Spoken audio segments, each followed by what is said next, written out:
زمانے میں انہوں نے یہ قصیدہ لکھا سرور عالم صلی اللہ تعالیٰ علیہ وسلم کی شان میں. ان کی آنکھیں دکھنے آئی ہوئی تھی، جیسے آج کل آ رہی ہیں سب کی آنکھیں دکھنے آ رہی ہیں نا، آشوب چشم کا وبا پھیلی، تو ان کی آنکھیں بھی دکھنے آئی ہوئی تھی. اسی دوران ایک رات کو یہ سو رہے تھے، ان کی آنکھیں دکھی ہوئی تھیں. سرور عالم صلی اللہ تعالیٰ علیہ وسلم کی خواب میں زیارت ہوئی اور انہوں نے خواب میں ہی حضور صلی اللہ علیہ وسلم کو صحابہ کی مجلس میں، صحابہ بھی حاضر خدمت تھے، وہ مجلس میں انہوں نے خواب میں وہ پورا اپنا قصیدہ لکھا ہوا خواب میں سنا دیا، پورا کا پورا پڑھ کے سنا. سمجھے؟ تو اس وقت کا جو بادشاہ تھا وہ بھی بہت نیک آدمی تھا. اگلے دن صبح وہ اچھا پھر خواب میں انہوں نے عرض کیا کہ اے اللہ کے رسول، میری آنکھیں دکھنے آئی ہیں. آپ نے اپنی زبان مبارک سے پہ انگلی رکھی اور اپنا لعاب لگایا انگلی پر اور ان کی آنکھوں کو پھیرا. جب یہ صبح اٹھے تو ان کی آنکھیں ٹھیک ہو چکی اور خواب میں ہی چادر عطا فرمائی سرور عالم صلی اللہ تعالیٰ علیہ وسلم نے ان کو. وہ چادر بھی جب یہ صبح اٹھے تو ان کے پاس موجود تھی. سمجھے؟ اسی لیے اس کو قصیدہ بردہ کہا جاتا ہے. اس کے بعد، اس واقعے کے بعد سے اس کا نام ہی قصیدہ بردہ ہو گیا. بردہ کہتے ہیں چادر والا قصیدہ، کہ جس قصیدے کو سنانے پر حضور کی طرف سے چادر ملی تھی. سمجھ گئے؟ جب صبح ان کے دروازے میں دستک ہوئی تو اس وقت کا بادشاہ تھا، اس نے کہا جو رات کو تم نے قصیدہ سنایا ہے وہ مجھے بھی سنا دو. تو انہوں نے فرمایا کہ بھائی تمہیں کیسے معلوم؟ یہ تو میں نے حضور صلی اللہ علیہ وسلم کو خواب میں سنایا رات مجلس میں. خدا خود امیر خسرو رحمۃ اللہ علیہ کا شعر یاد آ گیا مجھے. خدا خود میر مجلس بود اندر لامکاں خسرو، خدا خود میر مجلس بود اندر لامکاں خسرو، محمد شمع محفل بود شب جائے کہ من بودم. لامکاں میں مجلس ہو رہی تھی اللہ کے یہاں، اور اللہ تعالیٰ خود میر مجلس تھا، مجلس کا صدر اللہ تعالیٰ خود تھا. اور محمد شمع محفل بود، اور حضور صلی اللہ علیہ وسلم محفل کی شمع تھی. شب جائے کہ من بودم، رات کو جس جگہ میں تھا. تو انہوں نے بھی فرمایا کہ بھائی وہ تو میرے ان کے درمیان راز ہے. تو اس نے کہا کہ اس مجلس میں میں بھی حاضر ہوں، تو اس مجلس میں میں بھی حاضر ہوں. تو قصیدہ بردہ اس کو اسی لیے کہا جاتا ہے کہ آپ نے چادر عطا فرمائی اور ان کی آنکھیں دکھنے آ رہی تھی، وہ ٹھیک ہو گئی صبح اٹھے تو صحیح. یہ بڑے اعزاز کی بات ہے. اور ہمارے بہت سے بزرگوں نے جمعرات، شب جمعہ میں، جمعرات کی رات میں اس کو پڑھنے کا معمول بنایا ہے قصیدہ بردہ. علامہ قاسم نانوتوی رحمۃ اللہ علیہ نے کے والد صاحب نے اس کی شرح بھی لکھی، اور مولانا قاسم نانوتوی رحمۃ اللہ علیہ ہر جمعرات کو اس کو پڑھا کرتے تھے. شب جمعہ میں اس کو پڑھتے تھے، اور اس کو پڑھ کے دعا کرنے سے دعا بھی قبول ہوتی ہے. اور ہمارے دادا شیخ حضرت مولانا شاہ عبد الغنی پھولپوری رحمۃ اللہ علیہ نے فرمایا تھا کہ قصیدہ بردہ کا یہ جو شعر ہے، هو الحبیب الذی ترجی شفاعته لکل حول من الاحوال مقتحم، یہ شعر ایسا ہے کہ اس کو 1011 مرتبہ جو کوئی جھوٹے مقدمے میں پھنسا ہوا ہو، جھوٹے غلط مقدمے میں پھنسا لیا گیا ہو، اگر وہ 1011 مرتبہ اس کو پڑھ لے اول آخر درود شریف پڑھ کے، تو انشاءاللہ تعالی اس کو نجات مل جائے گی. حضرت پھولپوری رحمۃ اللہ علیہ نے فرمایا. قلندر ہر سے گویا پیتا بولا، قلندر جو بات کہتا ہے دیکھ کر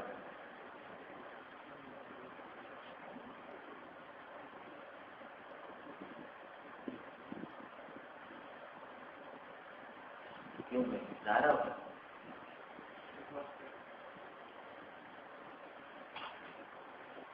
ریکارڈ کر لو تو پھر میں ترجمہ بات کروں.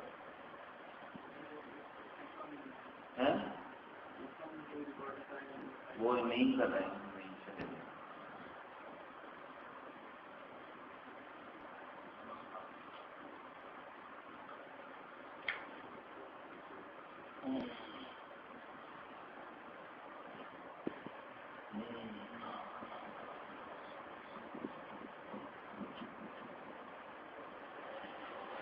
مولاي صل وسلم دائما أبدا مولاي صل وسلم دائما أبدا على حبيبك خير الخلق كلهم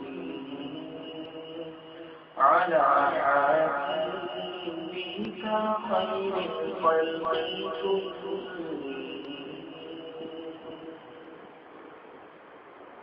محمد سيد الكونين والثقلين محمد سيد الكونين والثقلين والوالي خير من عرب ومن عجم والوالي خير من عرب ومن عجم مولاي صل وسلم دائما أبدا على حبيبك خير الخلق كلهم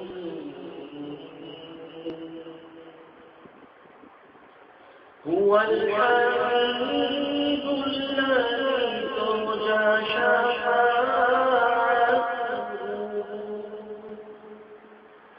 هو الحبيب الذي ترجى شفاعته لكل هول من الأهوال مقتحم لكل هول من الأهوال مقتحم مولاي صل وسلم دائما أبدا على حبيبك خير الخلق كلهم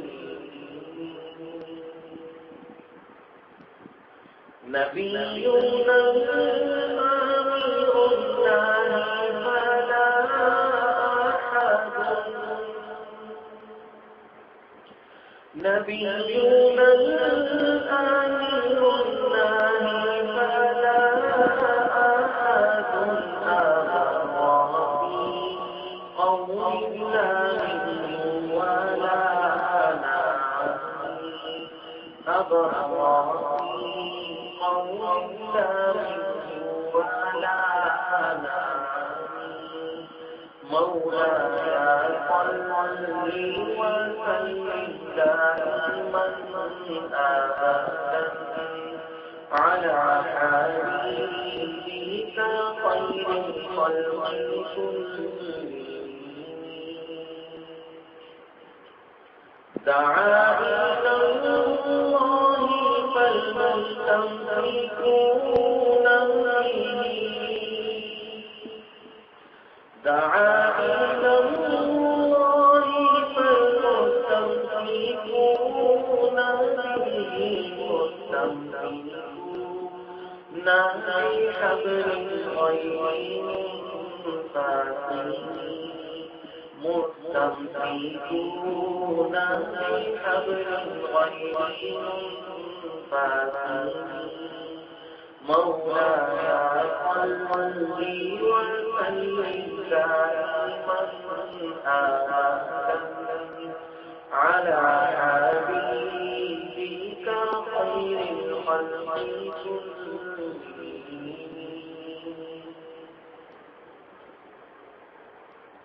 فاق النبيين في خلق وفي خلق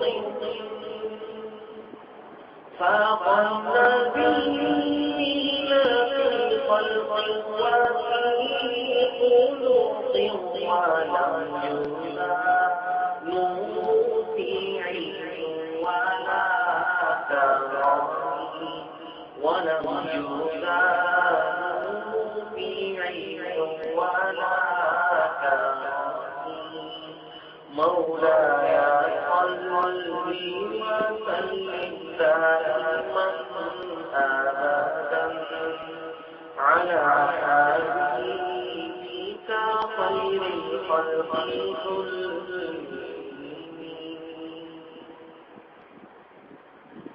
فمبلغ العلم فيه أنه بشر فمبلغ العلم فيه أنه بشر وأنه خير خلق الله كلهم وأنه خير خلق الله كلهم مولاي صل وسلم دائما أبدا على حبيبك خير الخلق كلهم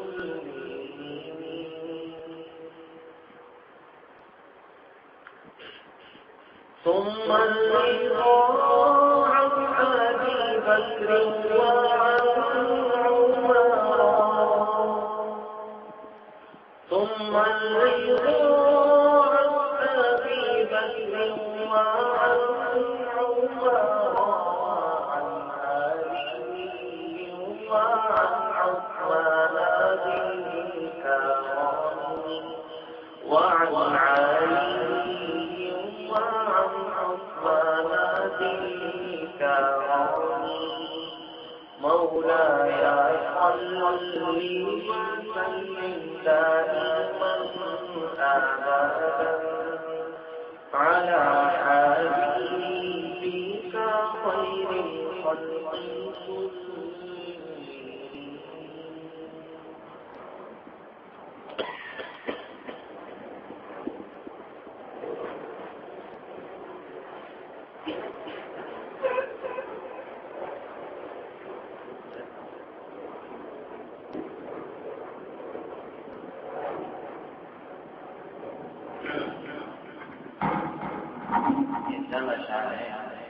قصیدہ گزر علامہ مسیح نے کہ اللہ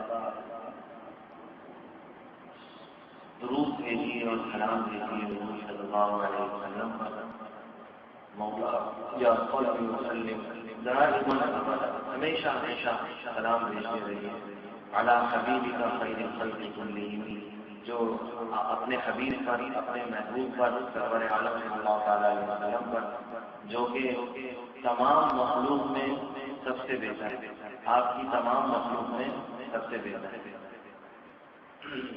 محمد سید الکونین والثقلین سرور عالم صلی اللہ تعالیٰ علیہ وسلم سردار ہیں دونوں جہانوں کے اور ثقلین اور جنوں اور انسانوں آپ سرکار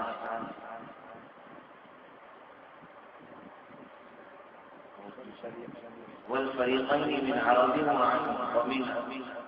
والفريقين من عرب ومن عجم اور جو عرب اور عجم کے جو فریقین ہیں دو ان کے بھی آپ ہی سردار جنوں ان کے بھی آپ سردار ہیں اور دنیا اور آخرت میں بھی سرداری آپ ہی کو ملے گی پوری مخلوق کی اور اسی طرح عرب اور عجم کے بھی آپ ہی سردار ہیں هو الحبیب الذی ترجى شفاعته وہی محبوب ایسے ہیں اللہ کے ترجى شفاعته جن کی شفاعت کی امید کی جاتی ہے لكل حول من الاحوال المقتحم جو احوال میں حول کہتے ہیں خوف کو حولوں میں جو گھرا ہوا خوفوں میں جو گرا ہوا آدمی ہے اور خوفوں میں جو مبتلا ہے حول میں مبتلا ہے اس کے لیے آپ ہی سے رحمت هو الحبیب الذی ترجى شفاعته، جو قیامت کے ہال ہوں گے، قیامت کے ہولناک منظر ہوگا. ہولناک، ہال فارسی کا لفظ ہے، عربی کا لفظ ہے، تو اس کو فارسی میں کہہ دیتے ہیں ہولناک منظر. یہ ہال اس کی جمع احوال. قیامت کے جو ہولناک مناظر ہوں گے تو اس میں شفاعت کی امید تو آپ ہی سے ہے، آپ ہی شفاعت فرمائیں گے کہ اللہ میری امت کو بخش دیجیے. تو وہ الحبیب الذی ترجى شفاعته، آپ ہی ہیں جن کی شفاعت کی امید کی جاتی ہے. لکل ہول من الاحوال مقتحم، قیامت کے جن جو مبتلا ہوں گے ہولناکیوں میں وہ آپ ہی سے امید رکھیں گے، آپ ہی سے شفاعت کی امید کی جاتی ہے. نبینا العامر النالی فلا احد، ہمارے جو نبی ہیں سرور عالم صلی اللہ تعالیٰ علیہ وسلم، وہ حکم دینے والے ہیں نیک کاموں کا اور برے کاموں سے روکنے والے ہیں. فلا احد ابر فی قول اللام ولا نعم، کہ کوئی بھی شخص بری نہیں، کوئی بھی شخص بری نہیں ہے انہوں نے جس بات پر نام کہا ہو کہ ہاں اس بات کو کرو، اور جس بات پر لا کہا ہو کہ اس بات کو مت کرنا، اس سے کوئی بھی بری نہیں کہ میں اس دائرے سے خارج ہوں، نہیں میرے لیے حکم نہیں ہو. یہ جس پر آپ نے حکم دیا ہو جس کام سے کرنے کا اور جس کام سے روکا ہو اس کے دائرے میں سب فلا احد، کوئی ایک بھی بری نہیں ہے ان چیزوں سے.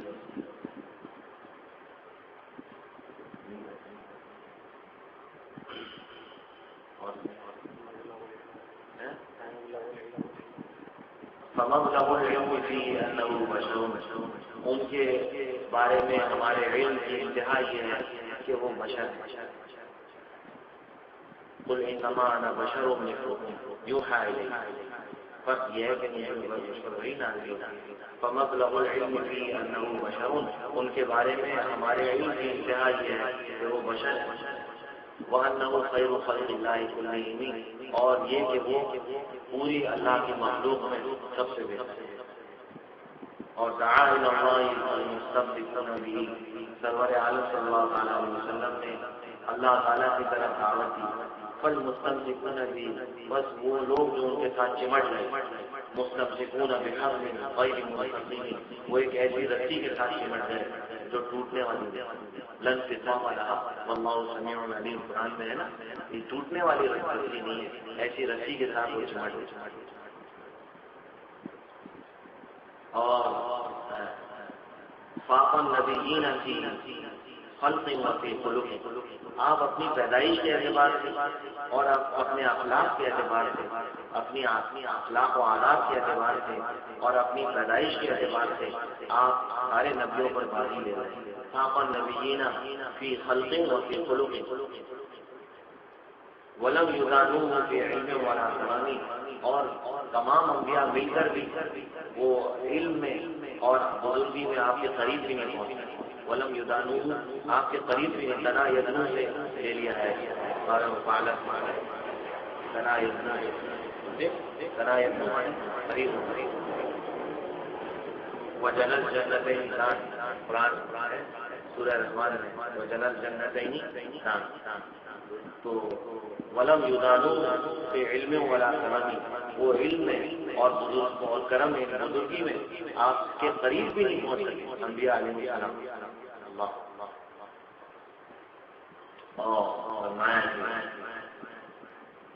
ثم رضا عن ابی بکر وعن عمر، پھر اے اللہ آپ راضی ہو جائیے حضرت ابو بکر رضی اللہ تعالیٰ عنہ سے اور حضرت عمر رضی اللہ تعالیٰ عنہ سے. وعن علی وعن عثمان ذی الکرم، اور حضرت علی سے اور حضرت عثمان سے جو کہ بزرگی والے، ان سے بھی آپ راضی ہو جائیں. کوئی شعر راشد ہے؟ دیکھو یہ ہے آج ترجمے کے ساتھ اس فقیر نے آپ کو ترجمہ بھی سنا.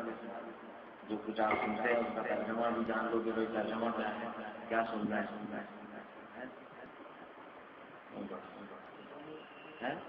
ہاں